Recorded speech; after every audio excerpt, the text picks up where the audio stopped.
ورفعنا لك ذكرك کہ اس کا آیا ہے توصیف کی توصیف میں، تفسیر میں، تشریح میں، توضیح میں، تضمین میں، ہر عہد کی شامل ہے زبان۔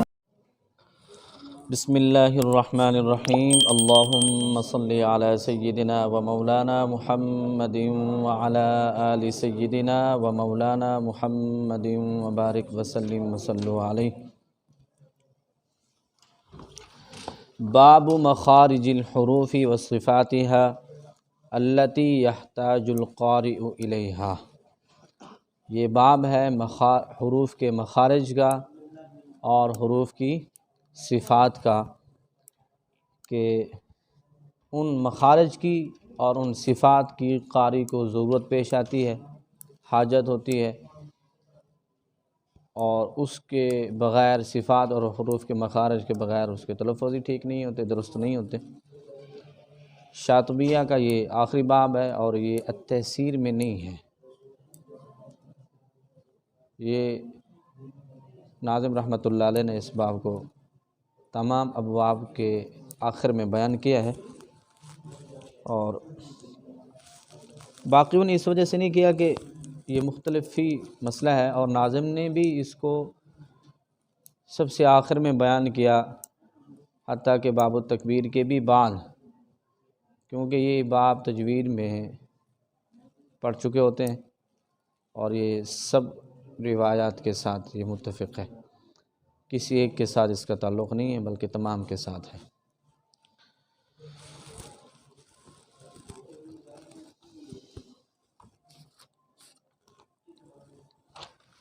مخارج جو ہیں یہ مخرج کی جمع ہے، اور مخرج کے معنی حروف کے نکلنے کی جگہ، اور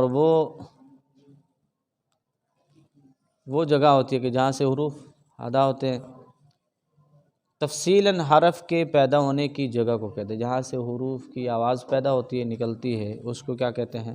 مخرج کہتے ہیں۔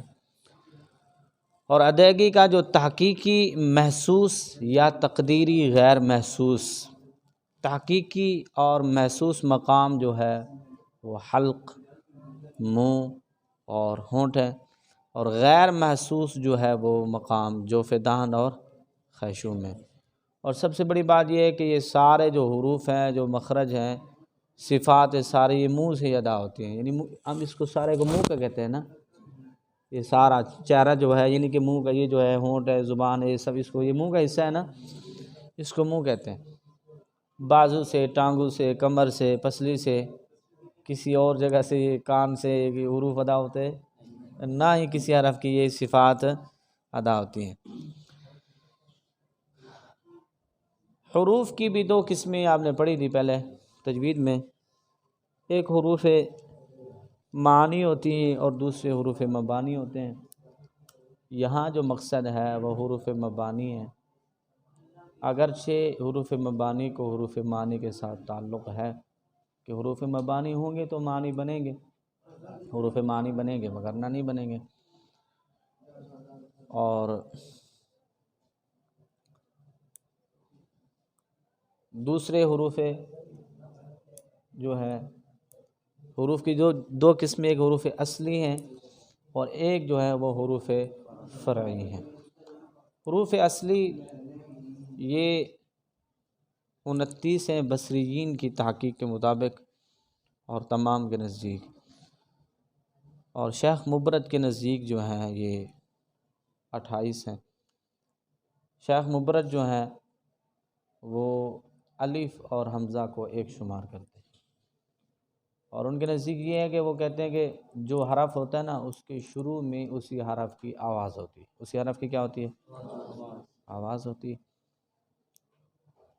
تو جو الف ہے تو الف کے شروع میں کیا ہے؟ حمزہ ہے۔ اگرچہ اس کے اندر بعض لوگوں نے اعتراض بھی کیا ہے کہ لیکن پھر بھی ہم جو چیز پڑھ رہے ہیں وہ یہ ہے کہ دو اختلاف یہاں پر ہے، 29 کا اور 28 کا۔ اب یہ حروف جو نکلتے ہیں یہ کس سے ہوتے ہیں؟ یہ آواز سے، کس سے نکلتے ہیں؟ پتہ کیسے چلتا ہے نا کہ یہ با پڑھ رہا ہے، یہ تا پڑھ رہا ہے، یہ فلاں حروف پڑھ رہا ہے، کس سے معلوم ہوتا ہے؟ آواز سے۔ آواز اس ہوا کا نام ہے جو دو جسموں کے دو حصوں کے ٹکرانے کی وجہ سے، ایک دوسرے سے ملنے کی لگنے کی وجہ سے حرف کی آواز نکلتی ہے، اس کو کیا کہتے ہیں؟ آواز کہتے ہیں، اور محسوس بھی ہوتی ہے، اور محسوس بھی ہوتی ہے۔ اب یہ تحقیقی اوپر میں نے ایک بات کی تھی کہ ادائیگی کے لحاظ سے تحقیقی اور محسوس، یہ مخرج محقق کی بات ہے کہ وہ تحقیقی پتہ ہوتا ہے کہ یہ حرف اس جگہ سے ادا ہوگا، اس کا یہاں سے یہاں تک اس کا مقام ہے۔ محسوس پتہ چل جاتا ہے کہ یہ آواز بند ہوئی ہے، یہ آواز بند نہیں ہوئی۔ تقدیری غیر محسوس، قدرتی طور پر غیر محسوس، اس کا پتہ ہی نہیں چلتا کہ اس کی آواز کہاں پہ ختم ہوئی ہے۔ اب جوفدان ہے، جوفدان میں حروف مدہ کی آواز ختم ہوتی تھی، لیکن پتہ تو نہیں چلتا کہ یہ جوفدان مطلب کہ اتنا بڑا منہ ہے تو منہ کے کس حصے سے کس جگہ پہ یہ آواز جا کے رک گئی ہے، کہاں پہ ختم ہو گئی ہے، کہاں پہ رکی ہے، کہاں پہ بیٹھی ہے، کہاں پہ کھڑی ہے، تو پتہ چلتا ہے؟ نہیں نہ چلتا۔ غیر محسوس، اس وجہ سے اس کو کیا کہتے ہیں؟ تقدیری غیر محسوس۔ اور پہلی کیا تھی؟ تحقیقی محسوس، جس کا پتہ چل جاتا ہے۔ یعنی جس جگہ حرف کی آواز ختم ہوتی ہے وہ مخرج محقق ہے، وہ کیا ہے؟ اور جس جگہ آواز ختم تو ہوتی ہے، ختم ہوتی ہے مگر ظاہری طور پر محسوس نہیں ہوتی، پتہ نہیں چلتا کہ یہ کس جگہ پہ آواز ختم ہوئی ہے۔ اصل حالت کے مطابق حروف کی جدا جدا آواز نکالنا بھی انسان کی خاصیت ہے، یہ ہر کسی کا کام نہیں ہے۔ یہ جانور ہیں، اب وہ ہر حرف کی علیحدہ علیحدہ آواز نکال سکتے ہیں؟ نہیں۔ وہ پڑھتے ہیں با تا سا، پڑھتے ہیں؟ کوئی نہیں پڑھتے نا، وہ کوئی شے نہیں پڑھتے، اگرچہ ان کی زبان ہے، وہ بولتے ہیں، بولی بولتے ہیں سارے، لیکن حروف ان کے لیے نہیں ہے جیسے انسان کے لیے، ٹھیک ہے؟ ہم دو چار حروف ملا کے گالی بھی بنا دیتے ہیں، دو چار حروف ملا کے دعا بھی بنا لیتے ہیں، دو چار کیا ہے جی حروف ملا کے کسی کی تعریف کر دیتے ہیں، اور دو چار حروف ملا کے کسی کی غیبت کر دیتے ہیں، ایسے نا سب کچھ کر سکتے ہیں، لیکن جانور ان کے لیے حروف نہیں ہے۔ یہ جو حروف ہیں یہ کن کے لیے؟ یہ انسانوں کے لیے۔ اس مقام پر حروف سے مراد حروف یہ مبانی ہیں، یہاں پر جو تجوید کے اندر جو مخارج کے اندر ہوں گے، اور یہاں پر اس باب میں جو ذکر ہوں گے حروف مبانی، اور ان کو حروف ہجا بھی کہتے ہیں، حروف مفردات بھی کہتے ہیں۔ اب حروف فرعی کیا ہیں؟ حروف فرعی ان کی بھی دو قسمیں ہیں، جو اپنے مخرج سے دوسرے مخرج کی طرف منتقل ہو جاتے ہیں، اپنے مخرج اصلی سے نہیں بلکہ اپنے مخرج سے ہٹ کر کے دوسرے مخرج کی طرف بھی منتقل ہو جاتے ہیں، اور منتقل ہونے کی وجہ سے ایک ایسا حرف پھر بن جاتا ہے جس کا مخرج دو مخرجوں کے درمیان ہوتا ہے۔ کیا ہوتا ہے؟ اب عربی میں جو قرآن کریم میں استعمال ہیں، جو ملے ہیں، وہ حروف فرعی کتنے ہیں جی؟ وہ 6 ہیں۔ کتنے ہیں؟ 6۔ اور یہ حروف فرعی صرف عربی میں نہیں بلکہ دوسری زبانوں میں بھی پائے جاتے ہیں، بلکہ دوسری زبانوں میں زیادہ پائے جاتے ہیں۔ بات سمجھی نا؟ بہت زیادہ پائے جاتے ہیں۔ عربی میں حروف فرعی قرآن مجید میں صرف 6 ہیں، اور وہ ہے، پہلا جو ہے وہ ہے حمزہ، جس میں الف یا یا کے یا واو کے معنی تسہیل ہو، یعنی اس میں وہ حمزہ ہے کہ جس میں تسہیل ہو، حمزہ مسہلہ، وہ تسہیل کل الف ہو، تسہیل کل یا ہو، یا تسہیل کل واو ہو۔ بات سمجھ آ رہی نا؟ اس کا آپ کو پتہ ہے مخرج کیا ہوتا ہے؟ دو مخرجوں کے درمیان ہو جاتا ہے۔ اب نہ وہ حمزہ خالص پڑھا جا رہا ہے، نہ وہ خالص الف پڑھا جا رہا ہے، نہ وہ خالص الف ہے، نہ وہ خالص یا ہے، نہ وہ خالص الف ہے، نہ خالص وہ واو پڑھا جا رہا ہے۔ دوسرے نمبر پہ جی حروف فرعی جو قرآن کریم میں ہے وہ زا کے ساتھ اشمام، صاد، ہے نا، زا کے ساتھ اشمام والا جو ہے صاد ہے، اب یہ دیکھ لو، اب یہ نہ ایک کوئی خالص نہ زا پڑھا جا رہا ہے اور نہ یہ صاد پڑھا جا رہا ہے، بلکہ دو مخرج کے درمیان میں یہ کیا ہے، یہ حرف ہے۔ تیسرے نمبر پہ امالہ ہے، امالے والا الف، اب نہ تو یہ یا ہے اور نہ یہ الف ہے، ایسے ہی ہے نا، بلکہ یہ دو مخرج کے درمیان میں کیا ہے، یہ حرف ہے۔ چوتھے نمبر پہ وہ الف ہے جو کسی حرف کے بعد ہو اور ما قبل کے تابع ہو، جیسے مثال کے طور پہ را کے بعد الف آ جاتا ہے، اب را موٹی ہے تو الف بھی موٹا ہے، ایسے ہی نا، اب اس کا مطلب کیا ہوگا، اس کا تعلق پچھلے کے ساتھ ہے اللہ، لام کے بعد اگر آ جائے الف پھر بھی وہی بات ہے، بریک حرف کے بعد آ جائے، اس کا مطلب کیا ہے کہ پچھلے حرف کا اس الف کے اوپر اثر پڑتا ہے، اثر، اس وجہ سے اس کو بھی حروف فرعی کہا جاتا ہے۔ اس کے بعد ہے جی اشمام والی یا، جیسے جی آ، سی آ، اس میں کون کرتے ہیں، ہاں جی، کہ صحیح صاحب جو اس میں کیا کرتے ہیں، اشمام کرتے ہیں، تو یہ اس وقت بھی یہ کیا ہوگا، حروف فرعی ہوگا جی۔ اس کے بعد ہے وہ ہے نون جس میں اخفاء یا ادغام ناقص مع الغنہ ہو۔ اب اس کے اندر کچھ اختلاف ہے، جابری نے نون مخفی اور مدغم کو حروف فرعی میں شمار نہیں کیا، وہ کہتے ہیں یہ حروف فرعی میں شمار نہیں ہے، خیر بعض کے نزدیک یہ حروف فرعی میں شمار ہے، اور عربی زبان میں اور بھی پائے جاتے ہیں۔ اب دیکھتے ہیں کہ غیر عربی میں کچھ مثال میں دے دیتا ہوں اس کی۔ غیر فصیح میں وہ حروف فرعی کون ہیں، ابن درید کے نزدیک قاف اور جیم میں، قاف اور جو کاف کی مانند ہو، قاف اور جیم، قاف کی آواز کاف کی طرح ہو جائے اور جیم جو ہے وہ بھی کیا ہو جائے، وہ کاف کی مانند ہو جائے، یہ حروف فرعی ہیں۔ اور زا کے مانند جیم کو بعض زیادہ کرتے ہیں، اس طرح کر دیتے ہیں، جیم وہ کیا بن جاتی ہے، دانتوں کو بند کر دیتے ہیں، وہ زا بن جاتی ہے، تو یہ بھی حروف فرعی ہے، قرآن میں نہیں ہے، اور یہ عام طور پہ یہ ہماری جو ہے نا یہ زبانیں ہیں ان میں استعمال ہوتے ہیں۔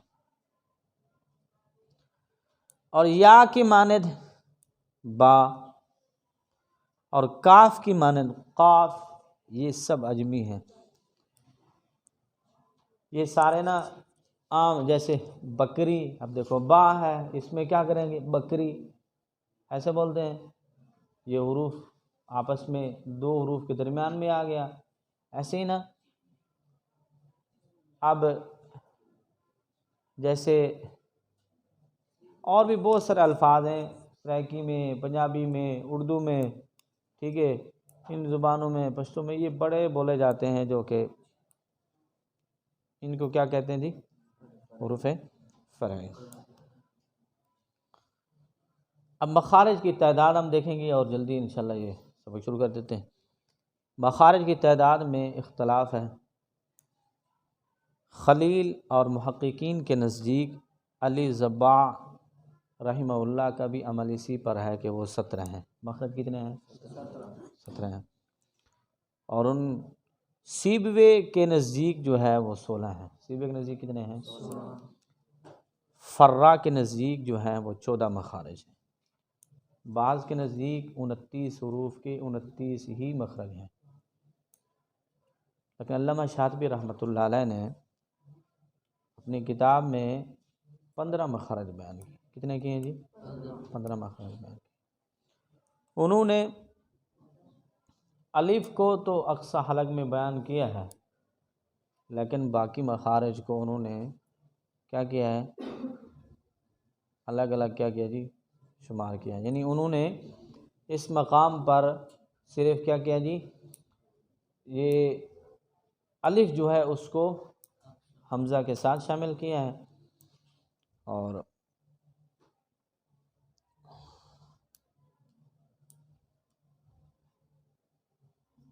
سیبوے نے لام نون را کا مخرج کیا کیا تھا جی، الگ الگ شمار کیا تھا. اور فرا کے نزدیک ان کے لیے یہ کیا ہے، ایک ہی مخرج تھا. لیکن شاطبی رحمۃ اللہ علیہ نے لام نون را کا جو مخرج ہے الگ الگ شمار کیا ہے. اور ساتھ میں انہوں نے یہ جو الف مدہ ہے اس کو انہوں نے کام بیان کی، الف کو مطلقاً انہوں نے اقصا حلق میں شمار کیا. اب یہاں پر ایک بات سمجھیے گا کہ جن کے نزدیک حروف مدہ جو ہیں، جیسے یا مدہ ہے تو یا ان کے لیے وسط لسان ہے، اور وہ مدہ ہے تو وہ انضمام شفتین ہے. لیکن بعین ہی اسی طرح ان کا مخرج نہیں ہے کہ جس طرح یا متحرک کا مخرج ہے، یہ بھی یاد رکھیں. اسی طرح مخرج نہیں ہے، بلکہ جب یا متحرک ادا ہوتی ہے تو وہ زبان کا جو درمیان والا حصہ ہے وہ تالو کی طرف لگتا ہے، لگے گا تبھی وہ حروف وہ کیا ہوگی، یا ادا ہوگی. جبکہ مدہ جو ہے اس کے اندر زبان کے درمیان اوپر لگتا نہیں ہے، اوپر لگتا نہیں ہے، بلکہ یہ کہاں سے ادا ہوتا ہے، یہ ہوا سے ادا ہوتا ہے. کہاں سے، ہوا سے ادا ہوتا ہے. بات سمجھیے نا جی. اب شروع کرتے ہیں جی.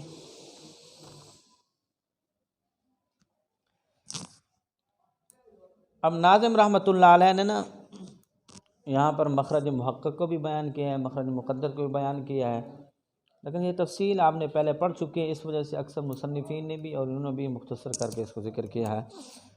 اب مخرج محقق کی پھر 4 قسمیں بن جاتی ہیں. کتنی قسمیں بن جائیں گی؟ پہلے نمبر پہ بنے گی حلقی، ٹھیک ہے. ناظم اور سیبوے کے نزدیک حروف حلقی کتنے ہیں جی؟ 7 ہیں. کتنے ہیں؟ 7 بن جائیں گے. اور خلیل کے نزدیک 6 بن جائیں گے. خلیل کے نزدیک کتنے بن جائیں گے؟ بات سمجھ آ گئی نا جی. اب اور کون رہ گیا جی؟ فرا. تو فرا کے نزدیک کتنے مخارج ہیں جی؟ 14 ہیں. تو ان کے نزدیک بھی حروف حلقی کتنے بن جائیں گے؟ 7 بن جائیں گے.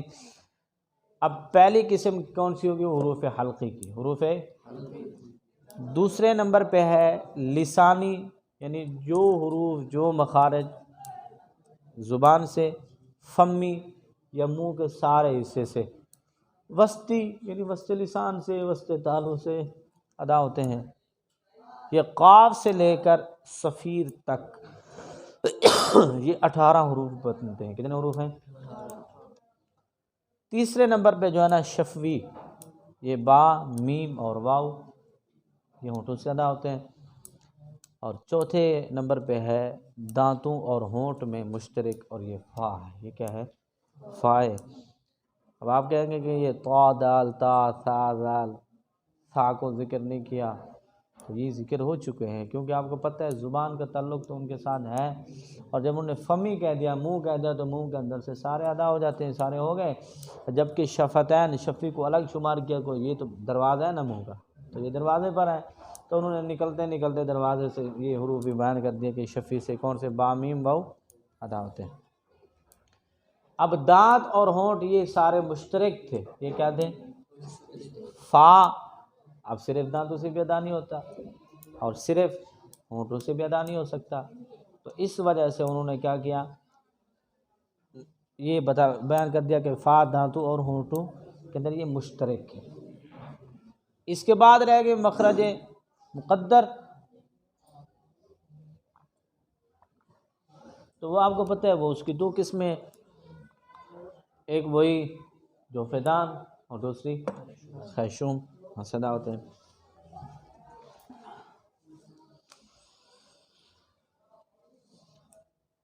شعر نمبر اس کا 1 ہے اور یہ اس کتاب کا آخری باب ہے، اور کتاب کا جو شعر نمبر ہے وہ ہے 1134 سے شروع کر رہے ہیں۔ وہاں کا موازین الحروف وما حکا جہابدۃ النقاد فیہا محصلہ۔ وہاں کا، اور تو اخذ کر، تو لے لے، تو لے لے، حاصل کر لے، تو اخذ کر لے موازین الحروف، حروف کے مخارج، حروف کے وما حکا، وما اور جو حکا نقل کیا، جہابذۃ ماہرین نے، کن نے؟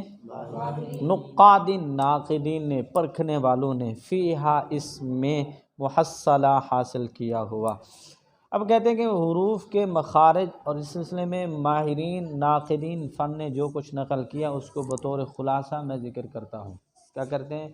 کیا کہتے ہیں کہ میں اب نا اس باب میں جو ماہرین نے، جو ناقدین نے، پرکھنے والوں نے، انہوں نے مخارج کو ذکر کیا ہے، میں اس کو خلاصے کے طور پہ مختصر کر کے بیان کرتا ہوں، کیونکہ تفصیل آپ نے تجوید کے اندر پڑھ کے پھر اس میں آپ آئے ہوں گے۔ ولا ریبۃ فی عینہن ولا ریبہ وعند صلیل الزیف یصدق الابتلاء۔ ولا ریبۃ، اور کوئی شک نہیں ہے، اور کوئی فی کہتے ہیں اس میں، عینہن ان کی تعیین میں، انہوں نے جو متعین کیے، جو انہوں نے، ولا ربا اور نہ زیادتی، اور نہ، وعند صلیلی اور کھوٹے کی آواز کے وقت، ضعیفی، صلیل ضعیفی، کھوٹے سکے کی آواز کے وقت، یصدق الابتلاء، صحیح ثابت ہوتی ہے آزمائش۔ کہتے ہیں مخارج کے تعین میں کوئی شک نہیں ہے کہ میں نے وہی باتیں، وہی چیزیں اس میں جمع کی ہیں، مختلف قراء کا جو عمل ہے، جو ان کے اختلاف ہے، اسی کو میں نے ذکر کیا ہے۔ یہاں پر دو باتیں انہوں نے ذکر کی ہیں توجہ سے۔ ایک تو یہ کہ جو میں نے تفسیر کے اندر یہ باب تو تھا ہی نہیں، تو میں نے مختلف فقہاء، علماء جو اس فن کے ماہرین ہیں، ان کے اقوال میں اس کے اندر جمع کر رہا ہوں۔ میں اس کے اندر کیا کر رہا ہوں؟ اپنی طرف سے میں کچھ کہہ نہیں رہا، انہی کے اقوال میں جمع کر رہا ہوں، اور اس کے اندر میں نے کوئی اضافے کی گنجائش نہیں کی، وہی باتیں اس کے اندر ہیں۔ اور دوسرے نمبر پہ پتہ کیا کہتے ہیں؟ وہ کہتے ہیں، ہاں ایک بات تو یہ کہتے ہیں کہ تو اس کے اندر بے شک تصدیق کر لے، تحقیق کر لے کہ میں نے وہی باتیں کی ہیں جو باقیوں نے کی ہیں۔ دوسرے نمبر پہ کہتے ہیں کہ وعند صلیل الزیف یصدق الابتلاء، کھوٹے سکے کی آواز کے وقت اس کی آزمائش بالکل صحیح ثابت ہوتی ہے۔ وہ کیا مطلب؟ کہتے ہیں جس طرح پہلے، جس طرح آج نا کہ کسی نبینا آدمی ہو نا، اس کو کاغذ دے نا، کاغذ اور پیسے بھی دیں کاٹ کے، تو اس کو پتہ چل جاتا ہے یہ کاغذ ہے اور یہ پیسے، پتہ چل جاتا ہے نا۔ ایسے ہی جو سکہ ہوتا ہے اس کا بھی پتہ چل جاتا ہے۔ وہ کہتے ہیں کھوٹا سکہ ہو اور ایک اصلی ہو، اس کا بھی پتہ چل جاتا ہے۔ اب جیسے سونار ہے، سونے کا، اس کو پتہ چل جاتا ہے کہ اس کے اندر کیا اصل ہے اور کیا اس کے اندر نقل ہے۔ اب چاندی ہے، اس کو بھی کس کو پتہ چلتا ہے جناب؟ سونار کو۔ میں پچھلے دنوں نا گھر گیا تو میں نا ایک سونارے کے پاس گیا، وہاں کوئی چیز میں نے اس کو چیک کرانی تھی، دینی تھی۔ میں نے کہا اس کی کتنی قیمت ہے؟ اس نے کہا کہ اس کی قیمت نے اسی کے اوپر لکھی ہوئی ہے، زیور کے اوپر لکھی ہوئی ہے۔ میں حیران ہو گیا کہ اس کے اوپر کیسے لکھی ہوئی ہے؟ اس نے نا نمبر، اس کے اوپر ایک چھوٹا سا نمبر تھا، غالباً R100 یا اس طرح کا کوئی تھا۔ میں حیران ہوا، اور میں نے کیا سمجھا ہوا تھا پہلے، میں نے جب دیکھا تھا، میں نے بھی پڑھا تھا وہ، لیکن میں نے یہ سمجھا تھا کہ یہ کسی کمپنی کا کوئی اسٹیمپ ہوگا یا کوئی ویسے کوئی۔ اس نے کہا یہ کوالٹی ہے۔ یہ کیا ہے؟ یہ جو نمبر ہوتے ہیں یہ کوالٹی کے ہوتے ہیں، اور سنارے جب فیکٹری میں، کارخانوں میں آرڈر دیتے تو وہ کہتے ہیں کہ اس نمبر کی ہمیں فلاں چیز بنا کے دیں۔ ہر بندے کو تو پتہ نہیں ہے کہ اگر یہ اس چیز کی یہ ہے، اس کے اوپر یہ لکھا ہوا ہے، تو آیا یہ خالص ہے یا نہیں ہے؟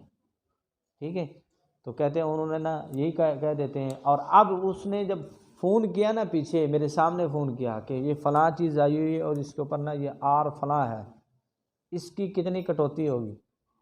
ٹھیک ہے، تو اس نے بتا دیا اتنی ہوگی بس، اس نے وزن کیا، اس نے کہا اتنے آپ کو پیسے دیں گے اتنے۔ اب میں نے کہا کہ یار اس کو آپ نے کوئی گرم نہیں کیا، اس کو کوئی آپ نے سہاگا نہیں لگایا، کوئی دوسری کوئی اور چیز لگاتے ہیں وہ نہیں لگائی چیک کرنے کے لیے خالص ہے، اس نے کہا یہ خالص ہونا نہ ہونا اس کے اوپر لکھا ہوا ہے، فیکٹری سے جو مال بن کے آتا ہے اس کے اوپر لکھ دیتے ہیں اس کے اندر کتنا ملاوٹ ہے اور کتنی اس کے اندر کیا ہے خالص ہے۔ اب وہی بات علامہ شاطبی رحمۃ اللہ علیہ فرما رہے ہیں کہ کھوٹے سکے کی آواز اور اصلی سکے کی آواز میں کیا ہوتا ہے؟ فرق ہوتا ہے۔ اب کہتے ہیں اصلی مخرج کی آواز اور دوسرے جس کا مخرج تم حروف ٹھیک ادا نہیں کرتے اس کی آواز میں بھی کیا ہوتا ہے؟ فرق ہوتا ہے۔ بات سمجھ آئی نا جی؟ وَلَا بُدَّ فِي تَعْيِينِهِنَّ مِنَ الْأُولَىٰ عُنُوا بِالْمَعَانِ عَامِلِينَ وَقُوَّلَا۔ ولا بدہ وہ کہتے ہیں ضروری ہے فی میں تعیینہن ان کی تعیین میں، من الاولا من سے اولا وہ عنو اہتمام کیا بالمعانی کس کا؟ معنی کا، عاملین عمل کرنے والے، وقولا اور کہنے والے۔ اور مخارج کی تعیین میں، مخارج کو متعین کرنے میں انہی حضرات سے استفادہ ہونا چاہیے جنہوں نے قول عمل سے ان حقائق کا اہتمام کیا ہے۔ اب کہتے ہیں یہ صاف ظاہر ہے میں نے انہی سے بھی کیا ہے، کہتے ہیں میں نے بھی انہی سے کیا کہ جنہوں نے اس کے قول اور عمل سے ان حقائق کا کیا کیا ہے؟ اہتمام کیا ہے۔ آپ بھی کسی ماہر استاد کے سامنے جب جا کے تلاوت کریں گے تو پتہ چل جائے گا کہ میں حروف کے مخارج ٹھیک ادا کرتا ہوں یا نہیں کرتا۔ فَأَبْدَى مِنْهَا بِالْمَخَارِجِ مُرْدِفًا لَهُنَّ بِمَشْهُورِ الصِّفَاتِ مُفَصِّلًا۔ اب کہتے ہیں فَأَبْدَى پس ابتدا کرتا ہوں، پس میں کیا کرتا ہوں؟ منہا کس سے؟ اس سے، بالمخارج مخارج، مردفن لانے والا، لہن ان کے لیے، بمشہور مشہور، صفاتی صفات کے ساتھ، مفصلہ تفصیل سے بیان کرنے والا۔ اب کہتے ہیں ان حقائق میں سے نا یہ جو میں نے اقوال ان کے حقائق جمع کیے ہیں، مخارج کے بیان سے ابتدا کرتا ہوں، مخارج کے بعد مشہور صفات کو پھر تفصیل کے ساتھ بیان کروں گا۔ پہلے کس کو بیان کرتا ہوں؟ مخارج کو، تو صاف ظاہر ہے مخارج ہوں گے تو صفات بھی ہوں گی۔ اب جیسے میں پہلے بھی کئی بار مثال دی کہ یہ جیسے لکڑی ہے ایسے سمجھ لیجیے یہ مخرج ہے، اب اس کے اوپر کلر، رنگ، یہ ساری چیزیں کیا ہے؟ یہ صفتی ہیں، یہ صفات ہیں۔ اب دیوار کا ہونا یہ مخرج ہے، دیوار نہ ہوگی تو رنگ کریں گے نہیں کریں گے، ٹائل لگے گی نہیں لگے گی، دروازہ لکڑی نہیں ہوگی تو اس کے اوپر کلر نہیں ہو سکتا۔ کپڑا یہ مخرج ہے، کپڑا ہوگا تو اس کے اوپر کلر ہوگا، رنگ ہوگا، کڑھائی ہوگی، سلائی ہوگی، بٹن لگیں گے، سب ہوں گے۔ اگر کپڑا ہی نہیں ہے اور بندہ کہ میری جناب کیا کر لو جی سلائی کر لو تو ہو جائے گا، رنگ کر دو تو ہو جائے گا، کوئی چیز بھی نہیں ہوگی۔ سب سے پہلے کیا ہے؟ مخرج، ذات، بعد میں ہے صفات، پہلے ذات پھر صفات ہوگی۔ جب تک ذات نہ ہو اس وقت صفات نہیں ہو سکتی۔ بات سمجھ آ گئی جی؟ صفات کس کو کہتے ہیں؟ صفات کیفیات کو کہتے ہیں، حالتوں کو کہتے ہیں، کبھی جناب غصے میں، کبھی ٹھنڈے، کبھی سردی، کبھی گرمی، کبھی آواز سخت، کبھی نرم، کبھی آواز جاری، کبھی آواز بند، ان سب کو کیا کہتے ہیں؟ کبھی آواز موٹی کسی عرب میں اور کسی عرب میں آواز باریک ہوگی، ان کو کیا کہتے ہیں؟ صفات کہتے ہیں عام زبان میں بات کرنے میں۔ اب آگے جنا شعر نمبر 5 سے کیا کرتے ہیں انہوں نے یہ مخارج بیان کرنے کے، لیکن یہاں پر ایک اور بات کہ بمشہور الصفات مفصلہ۔ اب کہتے ہیں جو مشہور صفات ہے نا میں صرف انہی کو ذکر کروں گا۔ آپ کو پتہ ہے صفات کے بیان میں اختلاف ہے نا؟ بعض نے کتنی بیان کیے جی 14 اور 17 44 بھی ہیں، ٹھیک ہے، مختلف مطلب کہ تعداد ہے۔ تو اب کہتے ہیں میں وہ 44 والی بات نہیں کرتا، میں زیادہ کو نہیں بلکہ جو مشہور ہیں جو زیادہ میں صرف انہی کو ذکر کروں گا۔ اب نہ وہ باقاعدہ طور پر مخارج کو بیان کریں گے جی۔ طریقہ ان کا یہ ہے کہ یہاں پر صرف بیان کریں گے کہ اس جگہ سے، اس یعنی گلا ہے تو اس حصے سے، یا منہ کو فلانے جگہ ہے تو اس سے اتنے حروف ادا ہوتے ہیں، یہ بیان کریں گے۔ حروف کے نام شعر میں بیان نہیں کریں گے۔ ان سب کو بیان کرنے کے بعد پھر آگے شعر بیان کریں گے اور ان کے شعروں کی ابتدا میں وہ حروف ترتیب کے مطابق، جس طرح ترتیب کے مطابق مخارج ہوں گے اسی ترتیب کے مطابق وہ کیا کریں گے، وہ حروف کو بیان کر دیں گے۔ بات سمجھ میں آ گئی؟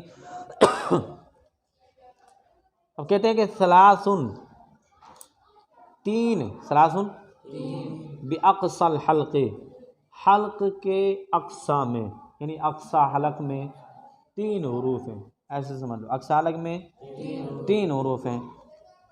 اب ان کو ذکر انہوں نے نہیں کیا، لیکن وہ 3 حروف کون کون سے ہیں جی؟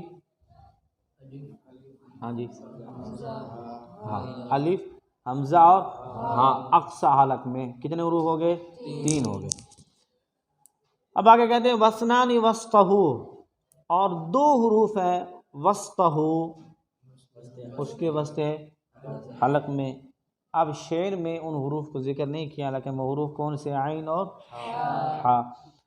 وحرفانی، اب کہتے ہیں اور 2 حروف منہا، ان میں سے، کن میں سے؟ انہی حروف حلقی میں سے۔ اب کہتے ہیں کہ وہ کون ہے جی؟ اول الحلق جملا، وہ کہاں پہ ہے؟ حلق کا اول، یعنی ادنا حلق، ابتدا حلق ہم کہہ لیں۔ جملا کہتے ہیں یہ خوبصورت قرار دیا گیا ہے۔ یہاں تک انہوں نے حروف حلقی کو بیان کر دیا، اور تعداد کتنی بیان کی ہے جی؟ 7۔ کتنی بیان کی ہے؟ 7۔ اب الف کو بھی انہوں نے کس میں؟ اقصا حلق میں بیان کیا، اس وجہ سے کہ وہ کہتے ہیں کہ جہاں سے حروف کی ابتدا ہوتی ہے، ٹھیک ہے، وہ کیا ہوتا ہے؟ اس کا مخرج ہوتا ہے۔ اور جو کہتے ہیں کہ نہیں، جنہوں نے اس کو اقصا حلق میں نہیں بلکہ جو فیدان میں شمار کیا، تو وہ کہتے ہیں جہاں حروف کی انتہا ہوتی ہے وہ صرف کے کیا ہوتا ہے؟ مخرج ہوتا ہے۔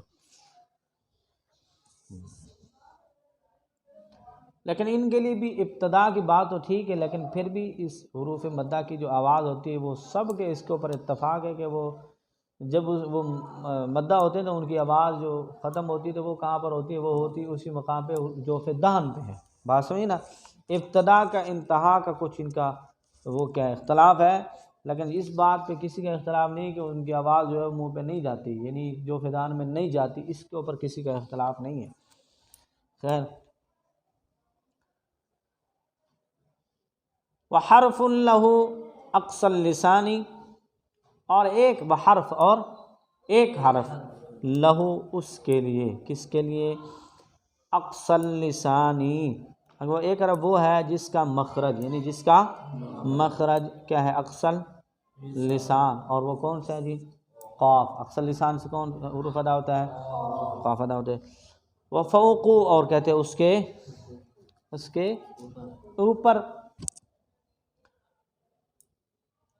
اب اس کے اوپر سے من الحنک، اور اوپر سے تالو، تو صاف ظاہر آپ کو پتہ ہے اقصى اللسان سے خالی تو یہ حروف ادا ہوتے نہیں ہیں، بلکہ اقصى اللسان کہاں پہ لگتی ہے جی؟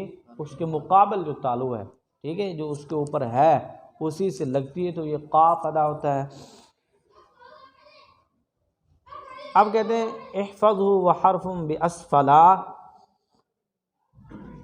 احفظ، اور تو اسے کیا کر؟ یاد کر، تو اسے حنک کس کو کہتے ہیں؟ تالو کو کہتے ہیں، تو اسے یاد کر۔ وحرف کہتے ہیں، اور ایک حرف باسفلا، نیچے کے حصے میں، یعنی اس سے تھوڑا سا آگے، تھوڑا اس سے، ہاں جی، اس سے کیا ادا ہوتا ہے جی؟ کاف ادا ہوتا ہے۔ کہتے تم اس کو اچھی طرح یاد کر لو۔ اب اس میں انہوں نے حروف لہاتیہ کو ذکر کیا، قاف اور ان کو لہاتیہ بھی کہتے ہیں اور لہویہ بھی کہتے ہیں۔ وَوَسْطُهُمَا مِنْهُ ثَلَاثٌ وَحَافَةُ اللِّسَانِ فَأَقْصَاهَا لِحَرْفٍ تَطَوَّلَا۔ وَوَسْطُهُمَا، اور کہتے ہیں ان دونوں کا درمیان، ان دونوں کا زبان اور اس کے مقابل حنک کے درمیان، یعنی وسط لسان تو صاف ظاہر ہے وسط لسان ہے، جیسے کمرے کے درمیان ہے تو پھر چھت کا بھی درمیان ہی ہوگا، کیا خیال ہے؟ تو وہ کہتے ہیں کہ زبان کے درمیان اور تالو کے درمیان 3 حروف ادا ہوتے ہیں۔ منہ کہتے ہیں اس سے ثلاث، کتنے حروف ہیں؟ 3 حروف ہیں، اور وہ کون کون سے جی؟ جیم شین اور یا۔ وحافۃ اللسانی اور زبان کا حافہ، اور زبان کا فاقصاہا پس اس کا اقصا، پس اس کا اقصا، لحرف حرف کے لیے، تطولا کہتے طویل ہوا لمبا ہوا۔ اب اس میں مستطیل جو حرف ہے استطالت والا وہ کون سا ہے جی؟ ضاد، اس کو ذکر کریں گے۔ آگے بیان کر رہے ہیں اس کا طریقہ بھی کہ کہاں سے ادا ہوتا ہے، کہتے ہیں الاما یلی الاضراس وهو لديهما یعز وبالیمنى یکون مقللا۔ الا کہتے ہیں یہاں تک کہ ما جو یلی ملتا ہے الاضراس کس سے؟ ڈاڑوں سے۔ کیا ملتا ہے؟ وہ حافہ، ٹھیک ہے، کہتے ہیں یہاں تک کہ وہ حافہ جو ہے ملتا ہے کس سے؟ ڈاڑھوں، ٹھیک ہے، ڈاڑھوں سے ملتا ہے۔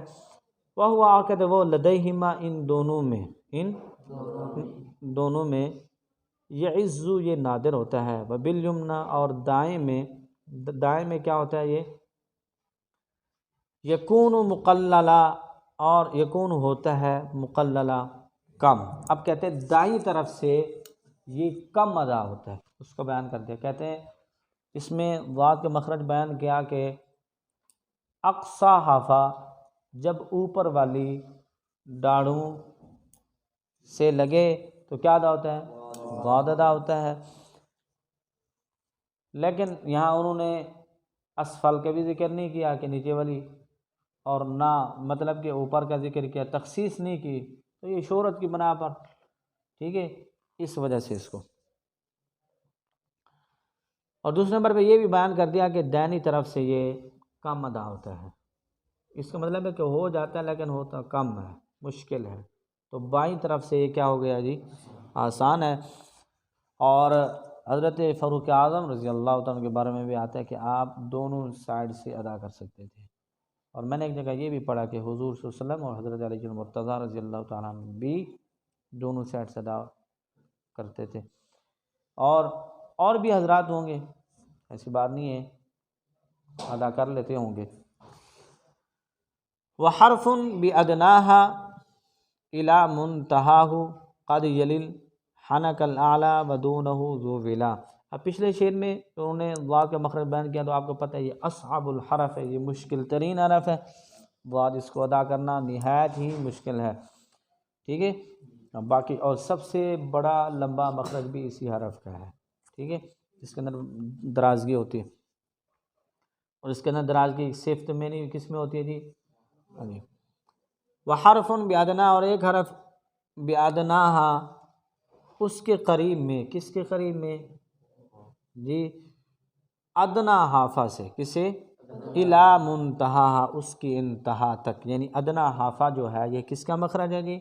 ادنا حافہ لے کر زبان کی انتہا تک، زبان کی انتہا۔ اب ضاد میں آپ کو پتہ ہے کہ نواجز، طواحن اور زواحق تھی، اب جو یہ ڈاڑیں تھی، ڈاڑیں ختم ہوگی، اب وہاں سے زواحق سے لے کر سارے یعنی ثنایا، رباعی، انیاب، یہ سارا یہ کس کا حصہ ہے؟ یہ لام کا، کس کا ہے جی؟ یہ لام اس کا ادا ہوتا ہے۔ اور کہتے ہیں یہ حنک اعلیٰ سے قریب ہوتا ہے۔ حنک کس کو کہتے ہیں؟ تعلق کو کہتے ہیں، تو اعلیٰ یعنی آگے والا حصہ جو صاف ہے اس کے کیا ہوتا ہے؟ یہ قریب ہوتا ہے۔ اور ایک حرف آگے بیان کر رہے ہیں، ودونہ ذو ولا، قد یلیل حنک الاعلیٰ ودونہ ذو ولا، اور کہتے ہیں قد منتہا اس کی انتہا، قد کبھی، یلی ملتا ہے، حنک تالو، الاعلیٰ اوپر والا، ودونہ اور اس کے سوا، ذو ولا اتباع، ذو ولا، ذو والا، ولا اتباع والا۔ اب کہتے ہیں کہ یہ حنک اعلیٰ سے قریب ہوتا ہے، اور ایک حرف اس اوپر والے حرف سے ذرا کم، اس سے ذرا کم، یعنی اس سے تھوڑا سا، کیا مطلب؟ اس میں کس کو دخل نہیں ہوگا، ٹھیک ہے جی، تو یہ تھوڑا سا آگے ہو جائے گا جی، اس سے قریب قریب ادا ہوتا ہے، اور یہ کس کا مخرج ہے؟ نون کا۔ کس کا مخرج ہے؟ نون کا مخرج ہے جی۔ وحرف یدانیہ الی الظہر مدخل وکم حاذق مع سبویہ بہجتلا وحرف، اور کہتے ہیں اور ایک حرف یدانی ہی اس کے قریب ہوتا ہے. وہی بات تھوڑا تھوڑا ان کا کیا کیا انہوں نے فرق بیان کیا. اس کے قریب ہوتا ہے، بیان وہ نہیں ہے، اس کے تھوڑا سا قریب ہے. الی ظاہرین، الی کہتے طرف، ظاہرین پشت، مدخلو اس کو پشت کی طرف بھی دخل ہے، اس کو پشت کی طرف بھی دخل ہے. اور اس کے یعنی یدانی اس کے قریب ہوتا ہے، اور اس کو ساتھ میں کیا ہے پشت کو بھی دخل ہے. دخل ہے لیکن اس کا مطلب یہ نہیں کہ بالکل وہ پٹھا ہو جانا ہے، یہ بھی نہیں ہے، بلکہ کیا ہے کچھ نہ کچھ اس کو اس کے اندر دخل ہے. اور یہ کس کا مخرج ہے جی؟ را. کیا ہے جی؟ را. یعنی اس میں پھر کیا کیا ہوگا جی؟ ثنایا اور رباعی، اور ساتھ میں پشت زبان کو بھی دخل ہے. وکم، اور کہتے کتنے، حاذقن ماہر، ما کہتے ساتھ میں سبویہ، سبوے بہی اس کے ساتھ اجتلا ظاہر ہوا. اور کہتے ہیں کہ ایک حرف اس طرح ذکر ہو چکا ہے. آپ کہتے ہیں سبوے کے ساتھ ماہرین بھی متفق ہو کر اسی بیان کے ساتھ زیر ہوئے ہیں. کیا کہ یہ تھوڑا تھوڑا جو کیا ہے یہ فرق ہے، یہ کیا ہے تھوڑا تھوڑا فرق ہے. اب سیبوے نے کیا کیا ہے، ان کے نزدیک کتنے مخارج ہیں؟ 16 ہیں. تو انہوں نے ان تھوڑے تھوڑے فرقوں کو بھی کیا کیا ہے، بیان کیا ہے. بات سمجھ آئی نا جی؟ تو اور بھی ماہرین نے کیا کیا ہے ان کے ساتھ. وَمِن طَرَفٍ هُنَّ الثَّلَاثُ لِقُطْرُبٍ وَيَحْيَى مَعَ الْجَرْمِيِّ مَعْنَاهُ قُوِّلَا. وَمِن، اور سے، طرف ہننا یہ ثلاثن تینوں، لقطربن قطرب کے لیے، ویحییٰ اور یحییٰ کے لیے، مال جرمی اور جرمی کے ساتھ، معناہ کہتے ہیں اس کا مطلب قولا منسوب کیا گیا ہے. اب کہتے ہیں مگر قطرب کی رائے میں یہ تینوں حروف طرف لسان سے ادا ہوتے ہیں، طرف لسان سے ادا ہوتے ہیں. اور یحییٰ فرا، یعنی ان کا پورا نام کیا ہے؟ یحییٰ فرا. اور ابو عمر صالح بن اسحاق جرمی کی طرف بھی یہی مطلب کیا ہے منسوب کیا گیا ہے.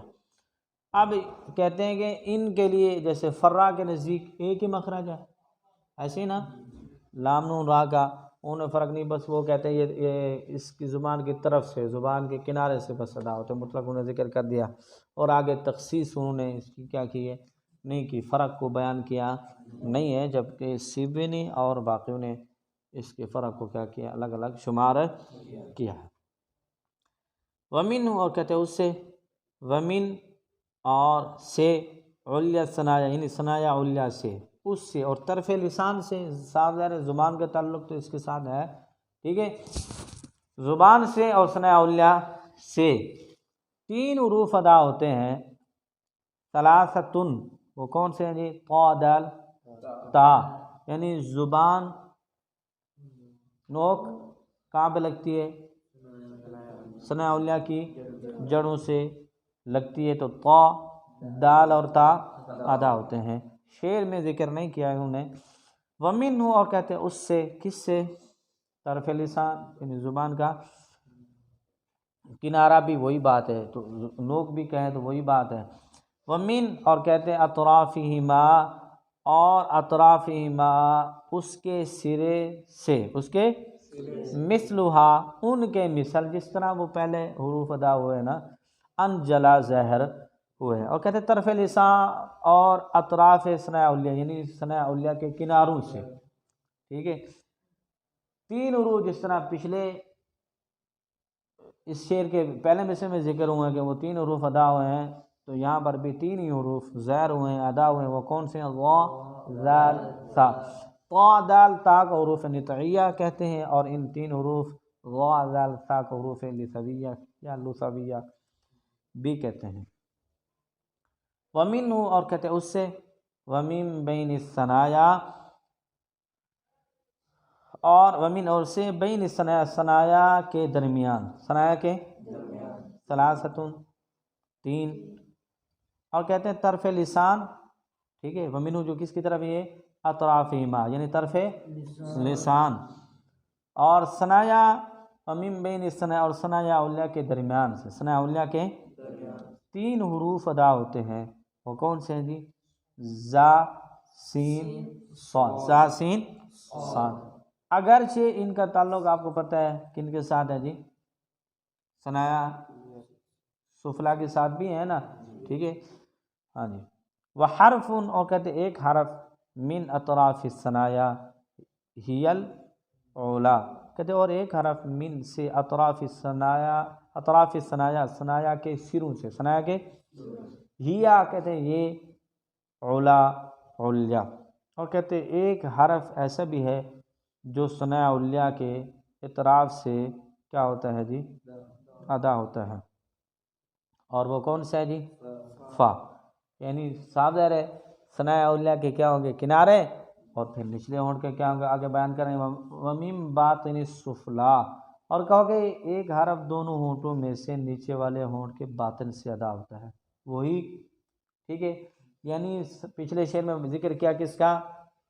وحرف من اطراف الثنایا، یعنی اوپر والے دانتوں کا ذکر کر دیا، آگے کیا کہہ دیا؟ ومیم باطن السفلا، اور کہتے ہیں باطن نیچے والے کا، باطن یعنی نیچے والے ہونٹ کا پیٹ، ٹھیک ہے، اس سے کیا ادا ہوتا ہے جی؟ فا۔ اچھا جی، من الشفتین قل وللشفتین اجعل ثلاثا لتعدلا، اب کہتے ہیں دونوں ہونٹ، من الشفتین دونوں، قل کہتے ہیں کہہ تو، للشفتین اور دونوں ہونٹوں کے لیے، اور دونوں، اجعل مقرر کر، کیا کر؟ ثلاثا 3، لتعدلا تاکہ تو عدل کرے، وہ کون سے 3 حروف ہیں جی؟